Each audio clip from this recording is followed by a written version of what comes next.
আসসালামু আলাইকুম। আশা করি সকলেই ভালো আছেন। সুপ্রিয় চাকরি প্রত্যাশী ভাই বোনেরা, নতুন একটা নিয়োগ সার্কুলার দেখাবো, যেটা একেবারেই নতুন একটা নিয়োগ সার্কুলার। এটা হচ্ছে ফেনী পৌরসভা কার্যালয়ে, যেখানে নিয়োগ সার্কুলার প্রকাশ করা হয়েছে, যেখানে মোটামুটি অনেকগুলো পদের সংখ্যা রয়েছে, দেখতেই পারতেছেন। এখানে সবথেকে যে বড় পদটা, কমন যে পদটা, সেটা হচ্ছে স্বাস্থ্য সহকারী পদ রয়েছে।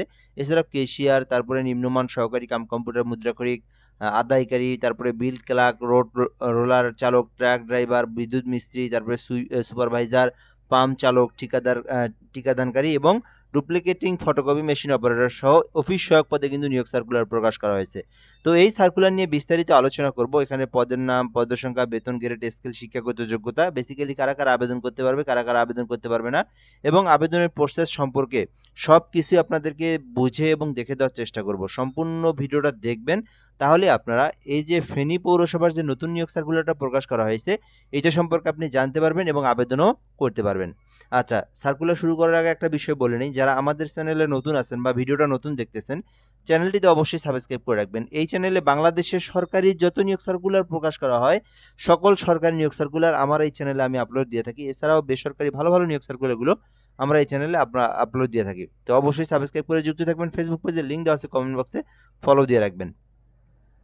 স্থানীয় সরকার পল্লী উন্নয়ন ও সমবায় মন্ত্রণালয়ের অধীনে স্থানীয় সরকার বিভাগের পৌর শাখা 9 ডিসেম্বর 2025 খ্রিস্টাব্দের তারিখে স্মারকের প্রেক্ষিতে প্রাপ্ত ছাড়পত্রের ভিত্তিতে এবং স্থানীয় সরকার বিভাগের পৌর 2 শাখার স্মারক নঙের প্রেক্ষিতে 2005 খ্রিস্টাব্দে পৌরসভা কর্মচারী চাকরি বিধিমালা 1992 এর বিধি মোতাবেক মৃত্যু, অবসরজনিত বা অন্য কোনো কারণে পদশূন্য হওয়ায় ফেনী পৌরসভার নিম্ন বর্ণিত পদে কর্মচারী নিয়োগের নিমিত্তে বাংলাদেশের প্রকৃত স্থায়ী নাগরিকদের নিকট স্বহস্তে লিখিত আবেদনের জন্য আহ্বান করা যাচ্ছে। তো বিষয়টা আমি আপনাদেরকে একটু ক্লিয়ার করে দিই। এখানে কি বলা আছে, এইটা হচ্ছে ফেনী পৌরসভার নিয়োগ সার্কুলার, যেখানে বাংলাদেশের 64 জেলার যে কোনো প্রার্থী যে কেউ চাইলে আবেদন করতে পারবে, ছেলে মেয়ে উভয় আবেদন করতে পারবে। এই বিষয়গুলো এখানে বলে দেওয়া আছে। আর পদশূন্যটা কেন সৃষ্টি হয়েছে, এখানে বলা আছে যে যারা মৃত্যুবরণ করছে, আবার যারা হচ্ছে চাকরি থেকে বাতিল হয়েছে বা চাকরির রিটায়ারমেন্ট হয়েছে, সেই কারণে কিন্তু পদশূন্য সৃষ্টি হয়েছে। সেই পদেই কিন্তু নতুন করে আবার নিয়োগ বিজ্ঞপ্তি দেওয়া হয়েছে। ওকে, আচ্ছা, 1 নম্বর যে পদটা রয়েছে, এটা হচ্ছে কম্পিউটার মুদ্রাক্ষরিক, নিম্নমান সহকারী কাম কম্পিউটার। এইটাতে আপনি আবেদন করতে চাইলে করতে পারেন। এখানে 2টি পদ রয়েছে। বেতন গ্রেড 16 গ্রেডের বেতন দেওয়া হবে। 18 থেকে 32 বছর পর্যন্ত আবেদন করতে পারবেন। আবেদনের জন্য উচ্চ মাধ্যমিক সার্টিফিকেট পাস থাকতে হবে, তাহলে আপনি আবেদন করতে পারবেন। অর্থাৎ এইচএসসি পাস থাকতে হবে। আর পাশাপাশি কিন্তু এখানে বলা আছে বাংলায় 30 শব্দ, ইংরেজিতে 40 শব্দের পার মিনিটে গতি থাকতে হবে। দেন আপনি এই পদে আবেদন করতে পারবেন। 2 নম্বরে কেশিয়ার পদে একটি পদ রয়েছে, যেটা এখানে 14 গ্রেডে নিয়োগ দেওয়া হবে। অর্থাৎ এই লাইন হচ্ছে গ্রেড হচ্ছে 14। কেশিয়ার কোষাধ্যক্ষ, ঠিক আছে? তো এই পদে আপনি চাইলে অ্যাপ্লিকেশন করতে পারেন। এক্ষেত্রে আবেদনের জন্য যেকোনো স্বীকৃত বিশ্ববিদ্যালয় হইতে বাণিজ্য বিভাগে স্নাতক ডিগ্রি থাকতে হবে। তো আ যারা বিজনেস নিয়ে লেখাপড়া করতেছেন, বিজনেস স্টাডিজ নিয়ে যারা লেখাপড়া করতেছেন, তারাই কিন্তু এটাতে আবেদন করতে পারবেন। এটা হচ্ছে আপনার কেশিয়ার পদে। এটাতে কিন্তু আপনার মোটামুটি আ এখানে 14 গ্রেডে এই পদটা মানে নিয়োগ দেওয়া হবে। 3 নাম্বার যেটা পদ রয়েছে, এটা হচ্ছে কমন একটা পদ। এটা হচ্ছে স্বাস্থ্য সহকারী, যেখানে কিন্তু আ স্বাস্থ্য সহকারী পদে যেখানে কিন্তু এইচএসসি পাশে আবেদন করা যায়, বিজ্ঞান বিভাগ সহ জীববিজ্ঞান সহ, অর্থাৎ এক কথায় সায়েন্স। আপনার এইচএসসিতে যদি সায়েন্স থাকে, দেন আপনি কিন্তু স্বাস্থ্য সহকারী পদে আবেদন করতে পারবেন। তো যারাই এইচএসসি সায়েন্স নিয়ে লেখাপড়া করছেন, তারাই কিন্তু এটাতে আবেদন করতে পারবেন। বাংলাদেশের সকল জেলার যেকোনো প্রার্থী চাইলেই কিন্তু অ্যাপ্লিকেশনটা করতে পারবে। 4 নম্বরে যে পদের নাম রয়েছে, এটা হচ্ছে আদায়কারী বাজার, অর্থাৎ আদায়কারী নিয়োগ দেওয়া হবে। এটা কিন্তু আপনার একটি পদ রয়েছে এখানে 16তম গ্রেডের মধ্যে। সো এক্ষেত্রে আপনার শিক্ষাগত যোগ্যতা হচ্ছে উচ্চ মাধ্যমিক পরীক্ষায় উত্তীর্ণ হতে হবে। আ উচ্চ মাধ্যমিক অর্থাৎ এইচএসসি পাস থাকতে হবে। এইচএসসি পাস থাকলে কিন্তু আপনি আদায়কারী বাজারে এটাতে আবেদন করতে পারবেন। এছাড়াও বিল ক্লার্ক একটি পদ রয়েছে। এক্ষেত্রে আবেদনের জন্য উচ্চ মাধ্যমিক পাস থাকতে হবে। তাহলে আপনি বিল ক্লার্ক পদে আবেদন করতে পারবেন। 6 নম্বরে রোলার চালক একটি পদ রয়েছে। শুধুমাত্র 8ম শ্রেণী পাস থাকলে কিন্তু আপনি রোড রোলার পদে আবেদন করতে পারবেন, যেখানে 3 বছরের অভিজ্ঞতার প্রয়োজন রয়েছে। এরপরে ট্রাক ড্রাইভার নিয়োগ দেওয়া হবে, 2টি পদ রয়েছে। শুধু 8ম শ্রেণী পাস থাকলে আপনি ট্রাক ড্রাইভার পদে আবেদন করতে পারবেন। এক্ষেত্রে 3 বছরের বাস্তব অভিজ্ঞতা থাকতে হবে। 8 নম্বরে বৈদ্যুতিক মিস্ত্রি আছে একটি পদ রয়েছে, যেখানে কিন্তু মাধ্যমিক সার্টিফিকেট বা সমমান পরীক্ষায় শিক্ষাগত যোগ্যতা সহ বি সেকশন লাইসেন্সধারী হতে হবে। তাহলে আপনি বৈদ্যুতিক মিস্ত্রিতে আবেদন করতে পারবেন। 9 নম্বরে সুপারভাইজার নিয়োগ দেওয়া হবে, যেখানে কিন্তু এইচএসসি পাশে আপনারা আবেদন করতে পারবেন। সুপারভাইজার শুধুমাত্র এইচএসসি পাশে আবেদন করতে পারবেন। 10 নম্বরে পাম্প চালক নিয়োগ দেওয়া হবে, যেখানে আপনার একটি পদ রয়েছে। অষ্টম শ্রেণী পাশ করলে কিন্তু আপনি পাম্প চালক পদে আবেদন করতে পারবেন। আর এটাতে কিন্তু অবশ্যই 2 বছরের অভিজ্ঞতা থাকতে হবে। 11 নম্বরে টিকাদানকারী 2টি পদ রয়েছে। তো এক্ষেত্রে আবেদনের জন্য মাধ্যমিক পাস থাকতে হবে, অর্থাৎ এসএসসি পাস থাকলে আপনি টিকাদানকারী পদে আবেদন করতে পারবেন। 12 নম্বরে ডুপ্লিকেটিং ফটোকপি মেশিন অপারেটর একটি পদ রয়েছে। এক্ষেত্রে কিন্তু আপনার 18 গ্রেডে নিয়োগ দেওয়া হবে। 10ম শ্রেণী পাস থাকলে আপনি আবেদন করতে পারবেন। এরপর অফিস সহায়ক 3টি পদ রয়েছে 20তম গ্রেডের মধ্যে। তো শুধুমাত্র 8ম শ্রেণী থাকলে কিন্তু আপনি অফিস সহায়ক পদে আবেদন করতে পারবেন।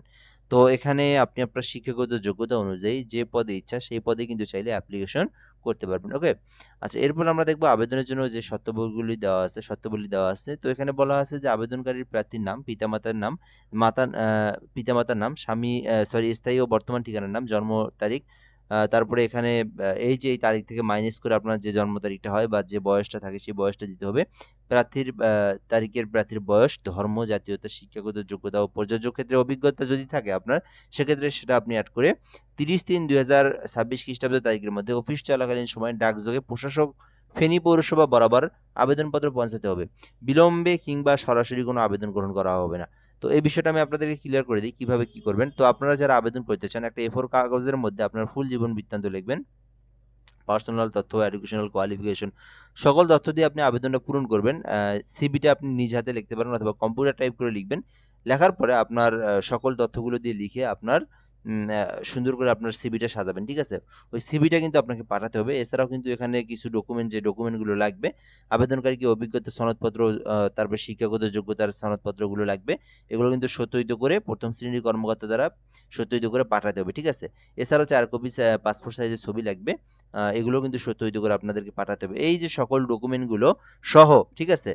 আপনার আবেদন টাইপ করে তো ওটা আপনি লিখলেন। লেখার পরে আপনার শিক্ষাগত যোগ্যতা, পাসপোর্ট সাইজের ছবি এগুলো আপনার সঙ্গে এড করে তারপরে আবেদনপত্রের সাথে প্রশাসক ফেনী পৌরসভার অনুকূলে ১ থেকে ১০ নং কর্মীকের মধ্যে আবেদন করলে ৳৩০০, ১১ থেকে ১৩ নং কর্মীকের মধ্যে আবেদন করলে ৳২০০ অফেরতযোগ্য ব্যাংক ড্রাফট পে অর্ডার দাখিল করতে হবে। তো বাংলাদেশের যেকোনো আ সরকারি ব্যাংকের আওতাধীন, বাংলাদেশ ব্যাংকের আওতাধীন, যেমন সোনালী ব্যাংক, রূপালী ব্যাংক, পূবালী ব্যাংক, জনতা ব্যাংক, ঠিক আছে?